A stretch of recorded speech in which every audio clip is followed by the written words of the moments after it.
প্রধান উপদেষ্টার সঙ্গে নাহিদ ইসলামের সাক্ষাৎ, পদত্যাগের মতো সিদ্ধান্ত না নেয়ার অনুরোধ এনসিপি নেতাদের, সরকারকে সর্বদলীয় বৈঠক ডাকার আহ্বান জামায়াত আমিরের। দখল দূষণে মৃতপ্রায় ঢাকার 4 নদ নদী, এখনই পদক্ষেপ না নিলে 20 বছরে ক্ষতি হবে প্রায় $51 বিলিয়ন। ভুল নকশায় পিলার স্থাপনে দখলদারদের পোয়ামারো। আমদানি করা গাড়ির ভার আর বহন করতে রাজি নয় চট্টগ্রাম বন্দর, 80% মোংলায় পাঠাতে মন্ত্রণালয়কে প্রস্তাব। ব্যবসা সংকুচিত হওয়ার আশঙ্কায় আপত্তি বারভিডার। এবং হার্ভার্ড বিশ্ববিদ্যালয়ে বিদেশি শিক্ষার্থী ভর্তির সুযোগ বাতিল করল ট্রাম্প প্রশাসন। বর্তমানে পড়াশোনা করা ভিনদেশি ছাত্রছাত্রীদের স্থানান্তরের নির্দেশ।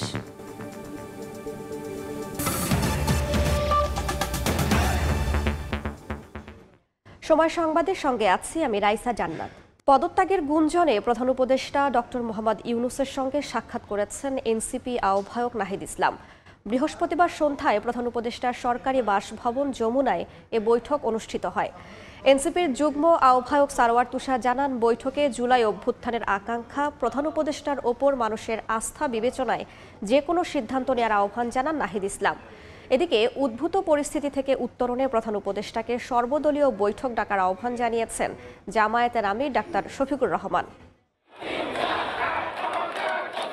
দুই ছাত্র উপদেষ্টার পদত্যাগ ও জাতীয় নির্বাচন দাবি এবং ঢাকা দক্ষিণ সিটির মেয়র পদে বিএনপি নেতা ইশরাক হোসেনকে দায়িত্ব বুঝিয়ে দেওয়ার আন্দোলনের মধ্যেই বৃহস্পতিবার সন্ধ্যায় প্রধান উপদেষ্টা ডক্টর মোহাম্মদ ইউনূস পদত্যাগ করতে চান এমন গুঞ্জনের খবরে ছেয়ে যায় সামাজিক যোগাযোগ মাধ্যম।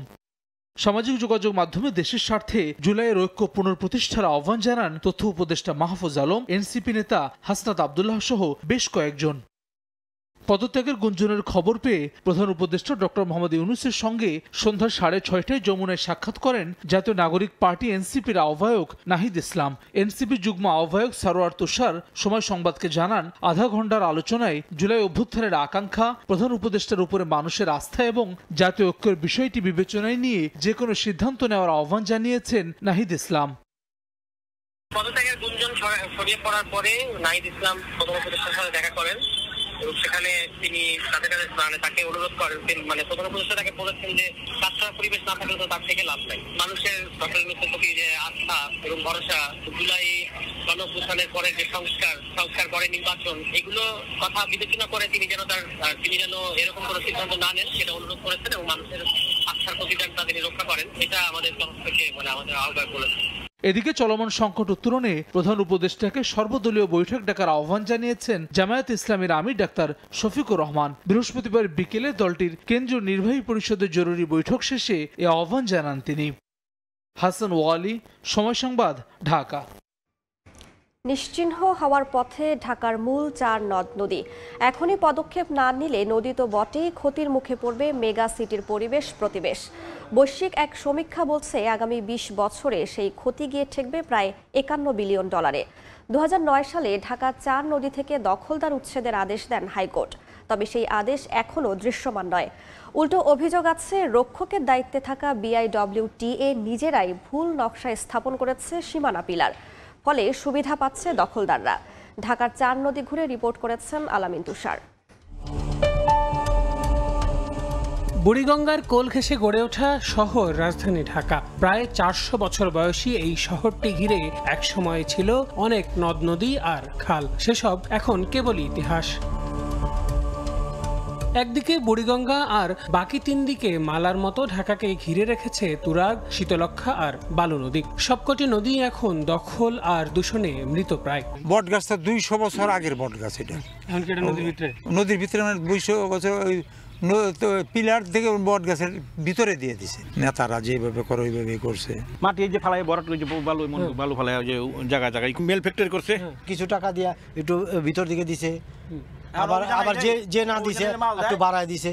16 বছর আগে উচ্চ আদালত ঢাকার 4 নদী থেকে দখলদার উচ্ছেদের নির্দেশ দেন। জাতীয় নদী রক্ষা কমিশনকে একটি স্বাধীন প্রতিষ্ঠানে পরিণত করতে প্রয়োজনীয় সব পদক্ষেপ গ্রহণের কথাও আসে সেখানে, কিন্তু তা আসলে কতটা সম্ভব হয়েছে? হাইকোর্টের যে রায়ের রিফ্লেকশনটা আছে সেটা কিন্তু মানে করা হচ্ছে আরো কার্যকর হবে। নদী অভিভাবক হিসেবে নদীর দখল দূষণ নাব্যতার বিষয়গুলো থাকে, এই ব্যাপারগুলোকে আমরা কিভাবে দেখতে পারি, কিভাবে কারিগরিভাবে আমরা এগুলোকে ট্যাকেল করতে পারি, প্রত্যেকটা দপ্তর যেন ইনক্লুসিভ ভাবে কার্যকরী ভূমিকা পালন করতে পারে সেই বিষয়ে কিন্তু কাজ করা হচ্ছে। উচ্চ আদালতের রায় কার্যকর করতে বিআইডব্লিউটিএ সীমানা পিলার নির্মাণের উদ্যোগ নিলেও সেখানেও আছে শুভঙ্করের ফাঁকি। রিভার অ্যান্ড ডেল্টা রিসার্চ সেন্টারের এক গবেষণা বলছে বুড়িগঙ্গা ও তুরাগকে দখলমুক্ত করতে বসানো ৩,০৮৪টি সীমানা পিলারের মধ্যে নদীর মধ্যে স্থাপন করা হয়েছে ১,৪২৩টি। এমনকি কোথাও কোথাও পোর্ট আইন ১৯৬৬ এবং বাংলাদেশ পানি আইন ২০১৩ না মেনেই পিলার নির্মাণের অভিযোগও আছে। এভাবেই নদীর উপরে ধীরে ধীরে ময়লার স্তূপ, তার উপরে গড়ে ওঠে বাঁশের 4টি ঘেরা দিয়ে একটি দোকান, তার উপরে একটি টিনের দোকান, তারপরেই সেখানে গড়ে ওঠে ইমারত। এভাবেই দিনকে দিন দখল হয়ে যাচ্ছে আমাদের নদীগুলো। আর পরিবেশ প্রতিবেশ নিয়ে কারোই যেন চিন্তা ভাবনা করার কোনো সময়ই নেই। রাজধানী ঢাকাকে বাঁচাতে নদীর প্রতি নজর দেবার তাগিদ দিচ্ছেন পরিবেশবিদরা। শিল্প প্রতিষ্ঠান, সরকারি প্রতিষ্ঠান, ব্যক্তি উদ্যোগের প্রতিষ্ঠান, রাজনৈতিক প্রতিষ্ঠান কেউ পিছিয়ে পাওয়া অবস্থায় নাই। সকলেই সর্বশেষ দখলদারিত্বের ক্ষমতাটি নদীর উপরে দিয়ে থাকে। আমাদের পরিবেশ এটি আমাদের সাংবিধানিক অধিকার। এই অধিকার যারা যারা খর্ব করছে, নদী দখল করুক, নদী দূষণ করুক কিংবা অন্যভাবে প্লাস্টিক দূষণ করুক, এরা সবাই দেশের মানুষের এগেনিস্টে দাঁড়াচ্ছে। সো তাদেরকে সম্মিলিতভাবে প্রতিহত করতে হবে, আর আইনের প্রয়োগ তো অবশ্যই করতে হবে। নদী গবেষকরা বলছেন খুব বেশি দিন আগের কথা নয়, স্বাধীনতাকালেও ঢাকা জেলায় নদী ছিল অন্তত 15টি। তার মধ্যে মানচিত্র থেকে বিলীন হয়ে গেছে আটি, কনাই, দোলাই, পাণ্ড ও নড়াই সহ বেশিরভাগ নদ নদী। আল আমিন তুষার, সময় সংবাদ, ঢাকা। বিদেশ থেকে আমদানি করা গাড়ির ভার আর বহন করতে রাজি নয় চট্টগ্রাম বন্দর। মাত্র 20% রেখে বাকি 80% গাড়ি পাঠিয়ে দিতে চায় মোংলা বন্দরে। এ বিষয়ে একটি প্রস্তাবনা পাঠানো হয়েছে নৌ পরিবহন মন্ত্রণালয়ে। তবে গাড়ি ব্যবসা সংকুচিত হয়ে পড়ার আশঙ্কায় এ সিদ্ধান্তে আপত্তি জানিয়েছে বারভিডা। সাক্ষাৎ টিপুর ছবিতে বিস্তারিত জানাচ্ছেন কমল দে। স্বাধীনতার পর চট্টগ্রাম বন্দর দিয়ে আমদানির মাধ্যমে বাংলাদেশে শুরু হয় রিকন্ডিশন গাড়ির ব্যবসা। এখন আর সে গাড়ি নিজেদের শেডে রাখতে রাজি নয় বন্দর কর্তৃপক্ষ। আমদানি করা গাড়ির অন্তত 80% মোংলা বন্দরে পাঠাতে চিঠি দেওয়া হয়েছে নৌ পরিবহন মন্ত্রণালয়ে।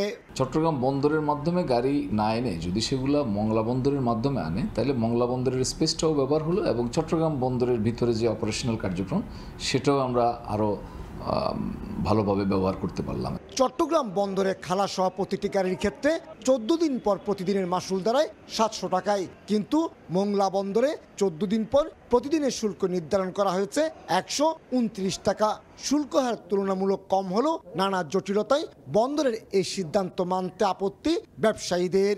চট্টগ্রাম বন্দর দিয়ে যদি গাড়ি না এনে মংলা বন্দর দিয়ে যদি নিয়ে আসি, তাহলে আমাদের কস্টিং চট্টগ্রাম বন্দরের চেয়ে প্রায় 40 থেকে 50 হাজার টাকা কস্টিং বেশি পড়বে। বন্দরের প্রস্তাবনা অনুযায়ী গাড়ি খালাস কমলে প্রভাব পড়বে রাজস্ব আদায়ে। এটা আসলে সার্বিক রাজস্বে তেমন কোনো প্রভাব ফেলবে না, তবে চট্টগ্রাম কাস্টম হাউসের একটা রেভিনিউ টার্গেট থাকে, সেই ক্ষেত্রে গাড়ি আসলে একজন গুরুত্বপূর্ণ আমাদের রেভিনিউ ফ্যাক্টর হিসাবে কনসিডার করা হয়। বছরে 12,000-এর বেশি গাড়ি আমদানি করে বাংলাদেশ।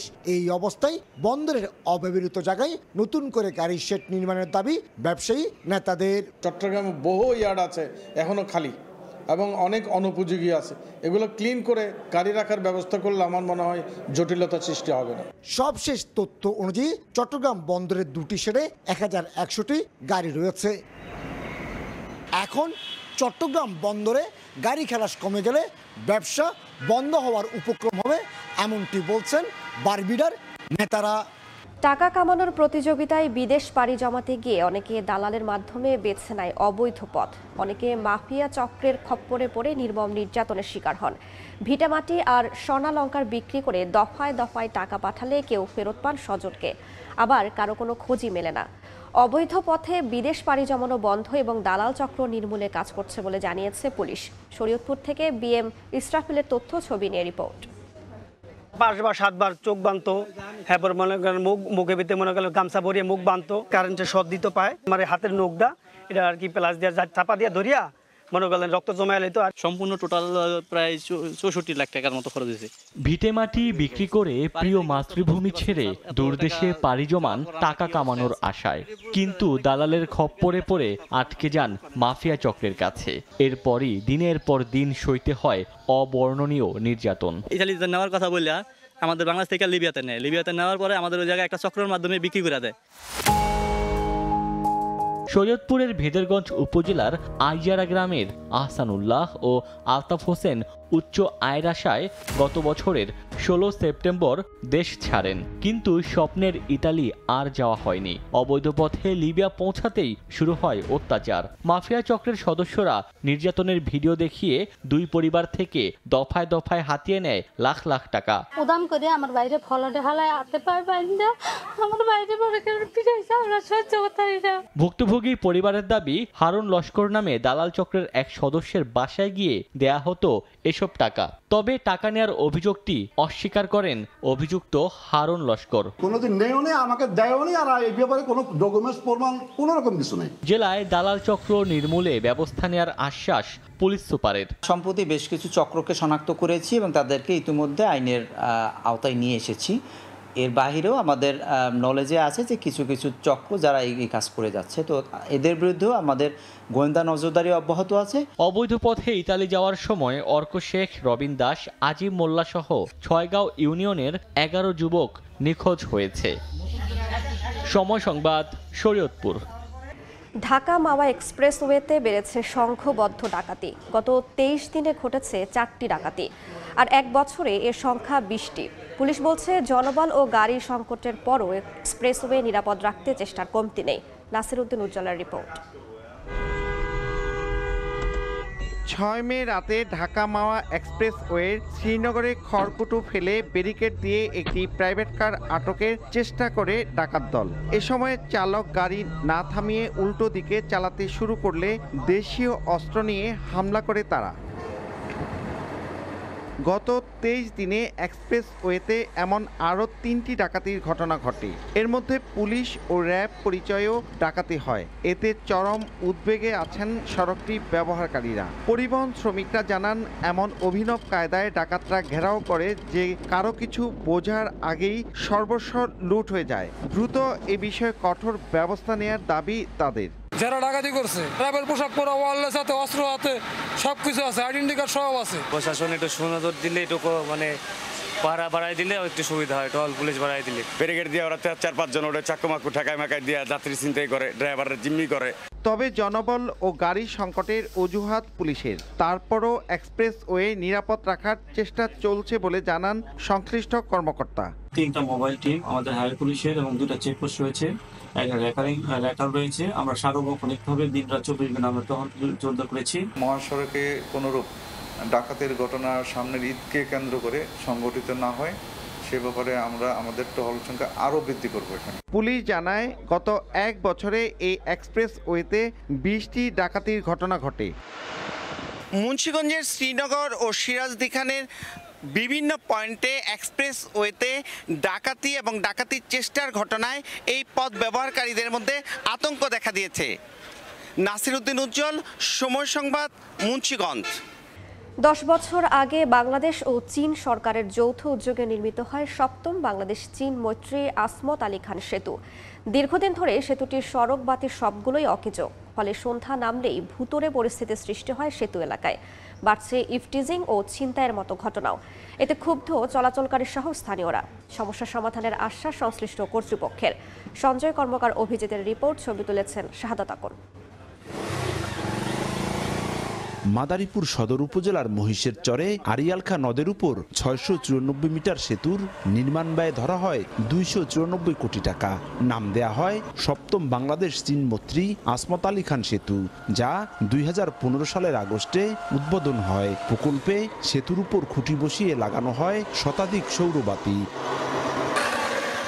বছর না ঘুরতেই বাতিগুলো নষ্ট হয়ে যায়। পরে লাখ লাখ টাকা ব্যয়ে সৌর পদ্ধতি পরিবর্তন করে বিদ্যুৎ সংযোগ দেয় সড়ক বিভাগ। কিছুদিন সচল থাকলেও এরপর আবারও নষ্ট হয়ে যায় বাতিগুলো। রাতে অনেক ডর করে গাড়ি চালাইতে, মাঝে মধ্যেই ধৈর্য ধরে টাকা পয়সা নিয়ে যায়। সড়ক বিভাগ বলছে শিগগিরই ঠিকাদারি প্রতিষ্ঠান নিয়োগ হলেই থাকবে না এই সমস্যা। আমাদের সামনে যে ইজারা যে চুক্তিতে এই লাইটের মেইনটেনেন্স ইজারাদারের উপর, চুক্তিটা খুব শীঘ্রই স্বাক্ষর হলে এটা তাদের উপর যাবে। সেতু দিয়ে প্রতিদিন 3টি বিভাগের কয়েক হাজার যানবাহন চলাচল করে। দিনের বেলা চকচকে ও ঝকঝকে দেখা গেলেও রাতের বেলা ভুতুড়ে অন্ধকারে পরিণত হয় এই সেতুর আশপাশের এলাকা। প্রতিনিয়তই বাড়ছে অপরাধমূলক কর্মকাণ্ড। তাহলে কবে হুঁশ হবে সড়ক বিভাগের, এমন প্রশ্ন যাত্রী চালক ও এলাকাবাসীর। সঞ্জয় কর্মকার, অভিজিৎ, সময় সংবাদ, মাদারীপুর। বর্ষা মৌসুমের আগেই ভাঙন শুরু হয়েছে মানিকগঞ্জে। এর মধ্যে পদ্মা ও যমুনায় বিলীন অনেক ফসলি জমি। শিগগিরই ব্যবস্থা না নিলে নদীতে হারিয়ে যেতে পারে শত শত বাড়িঘর। এতে আতঙ্কিত নদী তীরের বাসিন্দারা। ভাঙন রোধে স্থায়ী ব্যবস্থা নিতে প্রকল্প তৈরি করা হয়েছে বলে জানায় পানি উন্নয়ন বোর্ড। মোহাম্মদ ইউসুফ আলীর পাঠানো তথ্য ও রমজান আলীর ছবি নিয়ে রিপোর্ট। ভাঙছে নদী তীর, বিলীন হচ্ছে জনপদ, একই সঙ্গে হারিয়ে যাচ্ছে মানুষের স্বপ্ন। মানিকগঞ্জে পানি বাড়ার সঙ্গে সঙ্গে পদ্মা ও যমুনায় দেখা দিয়েছে ভাঙন। এর মধ্যে দৌলতপুরের রাহাতপুর, শিবালয়ের তেওতা এবং হরিরামপুর উপজেলার গোপীনাথপুর উজানপাড়ায় ভাঙনের তীব্রতা বেশি। গত বর্ষায় ভাঙনপ্রবণ এলাকায় জিওব্যাগ ফেলা হলেও তা এবছর বিলীন হয়ে যাচ্ছে। এতে আতঙ্কিত নদী তীরের বাসিন্দারা। শীঘ্রই ব্যবস্থা না নিলে নদীতে চলে যেতে পারে শত শত বাড়িঘর। ফাটল ধরে ধরে দেবে ভেঙে ভেঙে যাইতেছে।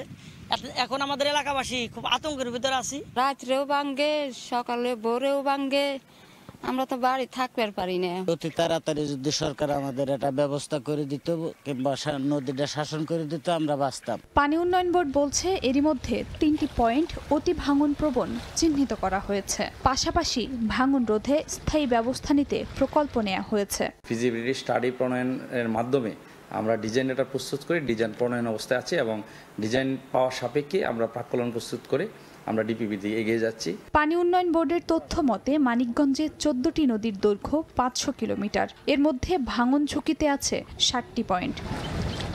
সময় সংবাদ, মানিকগঞ্জ। যুক্তরাষ্ট্রের হার্ভার্ড ইউনিভার্সিটি আর বিদেশি শিক্ষার্থী ভর্তি করতে পারবে না। কেবল তাই নয়, যেসব বিদেশি শিক্ষার্থী বর্তমানে ভর্তি রয়েছেন তাদের স্থানান্তরের নির্দেশ দিয়েছে ট্রাম্প প্রশাসন। নতুবা তাদের যুক্তরাষ্ট্রে থাকার বৈধতা বাতিল করার হুঁশিয়ারি দিয়েছে হোমল্যান্ড সিকিউরিটি বিভাগ। এই সিদ্ধান্তকে প্রতিশোধমূলক ও অবৈধ দাবি করেছে হার্ভার্ড কর্তৃপক্ষ। তহবিল কাটছাঁটের পর হার্ভার্ড ইউনিভার্সিটির ওপর আরও কঠোর অবস্থানে ট্রাম্প প্রশাসন। এখন থেকে আর বিদেশি শিক্ষার্থী ভর্তি করতে পারবে না যুক্তরাষ্ট্রের সবচেয়ে পুরনো বিশ্ববিদ্যালয়টি। আর বর্তমানে যেসব বিদেশি শিক্ষার্থী ভর্তি রয়েছেন তাদের অবশ্যই স্থানান্তর করতে হবে, না হলে তারা যুক্তরাষ্ট্রে থাকার আইনগত বৈধতা হারাবেন। স্থানীয় সময় বৃহস্পতিবার হার্ভার্ডের স্টুডেন্ট অ্যান্ড এক্সচেঞ্জ ভিজিটর প্রোগ্রামের অনুমোদন বাতিল করে যুক্তরাষ্ট্রের হোমল্যান্ড সিকিউরিটি বিভাগ। হোমল্যান্ড সিকিউরিটির তদন্ত ঘিরে হার্ভার্ডের নথি চাওয়া বিষয়ে কয়েক দফা চিঠি চালাচালি ও আলোচনার পর এই সিদ্ধান্ত নেওয়া হয়েছে বলে জানিয়েছে ট্রাম্প প্রশাসন। তদন্তের আওতায় বিশ্ববিদ্যালয়ের ভর্তি প্রক্রিয়া, পাঠ্যক্রম এবং নিয়োগ নীতি খতিয়ে দেখতে চেয়েছিল সরকার। তবে বরাবরই এই অনুরোধকে আইনি ভিত্তিহীন ও স্বশাসনের পরিপন্থী বলে প্রত্যাখ্যান করে আসছিল হার্ভার্ড। হার্ভার্ডে বর্তমানে প্রায় ৬,৮০০ বিদেশি শিক্ষার্থী রয়েছেন, যা বিশ্ববিদ্যালয়টির মোট শিক্ষার্থীর প্রায় ২৭%। ফলে এই সিদ্ধান্ত শুধু শিক্ষার্থীদের ব্যক্তি জীবনেই নয়, বরং হার্ভার্ডের একাডেমিক পরিবেশ ও বৈশ্বিক ভাবমূর্তিতেও ব্যাপক প্রভাব ফেলতে পারে বলে ধারণা করছেন বিশ্লেষকরা। ট্রাম্প প্রশাসনের সিদ্ধান্তকে প্রতিশোধমূলক ও অবৈধ দাবি করেছে হার্ভার্ড। বিশ্ববিদ্যালয় কর্তৃপক্ষ শিক্ষার্থীদের পাশে দাঁড়াতে দ্রুত পদক্ষেপ নিচ্ছে বলে জানানো হয়েছে। তবে বিশ্লেষকরা বলছেন এই সিদ্ধান্ত যুক্তরাষ্ট্রের উচ্চশিক্ষা ও বৈচিত্র্যময় শিক্ষানীতির ওপর একটি বড় আঘাত হিসেবে ইতিহাসে স্মরণীয় হয়ে থাকবে। ইয়াসিন মোহাম্মদ জিসান, সময় সংবাদ। খেলার খবর। ইউরোপা লিগ জয় করে স্পেনের বিলবাও থেকে ইংল্যান্ডে ফিরেছে চ্যাম্পিয়ন টটেনহাম। ম্যানচেস্টার ইউনাইটেডকে হারিয়ে 17 বছর পর কোনো শিরোপার দেখা পাওয়ায় উচ্ছ্বসিত স্পার্স ফুটবলার ও সমর্থকরা। বিশেষ ফ্লাইটে শিরোপা নিয়ে স্পেন থেকে ইংল্যান্ড ফেরেন টটেনহামের ফুটবলার ও কোচিং স্টাফরা। দেশে ফিরেই ট্রফির সঙ্গে ফটো সেশন করেন দলের সদস্যরা। ইউরোপিয়ান প্রতিযোগিতায় দীর্ঘ ৪১ বছর পর শিরোপা জিতলেও তাদের বরণ করতে ছিল না বিশেষ সংবর্ধনার ব্যবস্থা। চ্যাম্পিয়নদের জন্য কোনো প্যারেডের আয়োজন না থাকায় সাদামাটাভাবেই ক্লাবের উদ্দেশ্যে রওনা দেন তারা। এদিকে লিগ টেবিলের ১৭ নম্বরে থেকেও পরের মৌসুমে চ্যাম্পিয়ন্স লিগে জায়গা করে নিল টটেনহ্যাম। ইংলিশ ক্লাব হিসেবে এমন রেকর্ড তাদেরই প্রথম।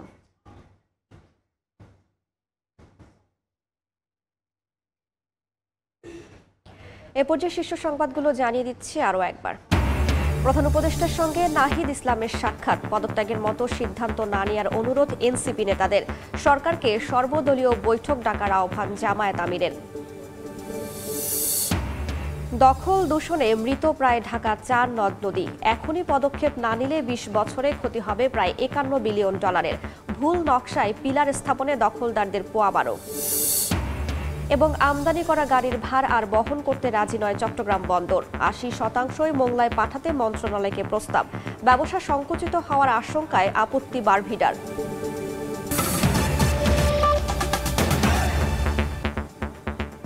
এই ছিল সময় সংবাদের, সঙ্গেই থাকুন সময়।